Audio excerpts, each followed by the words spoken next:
Yorick Obamaliès Azaria, Gabonais âgé de 31 ans, chef présumé du gang du 2e arrondissement de Port-Gentil, désigné par alias la 46, chef présumé du gang du 4e arrondissement de la même ville, comme étant le commanditaire des événements malheureux du 23 août dans la capitale économique, a été appréhendé avec ses complices par les forces de police nationales, mais réfute en bloc les accusations de son ami d'enfance. En cas, ça a eu à me citer dans plusieurs faits.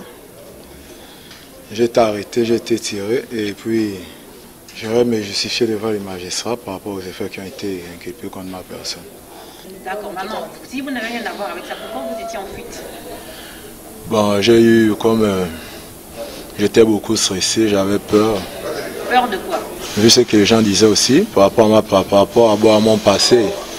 J'ai eu un passé rude que je reconnais, j'ai eu à faire des choses qui sont mal, mais avec le temps je me suis ressaisi et beaucoup connaissent qu'il y a beaucoup de choses qu'on m'inculpe au jour d'aujourd'hui, que je ne suis plus dedans il y a longtemps.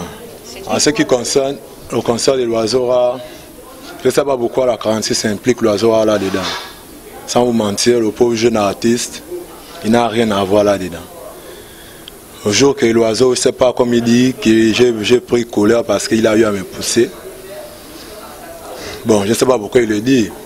La 46 c'est mon frère. Si j'ai pris douleur comme il le disait, je l'aurais fait part que 6, je suis en colère. J'étais chez moi à mon domicile, avec ma petite amie et mon nouveau-né de 3 mois. Présenté devant le juge d'instruction le lundi 2 septembre, alias la 46, Azaria et 8 de ses lieutenants ont été placés sous mandat de dépôt à la prison centrale de Port-Gentil. Ils répondront devant la loi des crimes d'association de malfaiteurs, de troubles à l'ordre public, d'incitation à la violence et de vol qualifié, des délits réprimés par les articles 193, 88, 74, 292 et 295 du Code pénal gabonais.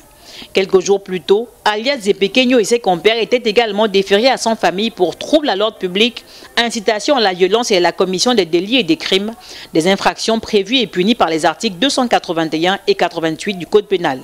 Notons à toutes fins utiles qu'une enquête minutieuse a été diligentée à l'encontre de la 46 qui déclare sans langue de bois être un trafiquant de drogue invétéré. En attendant, les déferlements se poursuivent dans le cadre de cette affaire qui fait encore parler d'elle.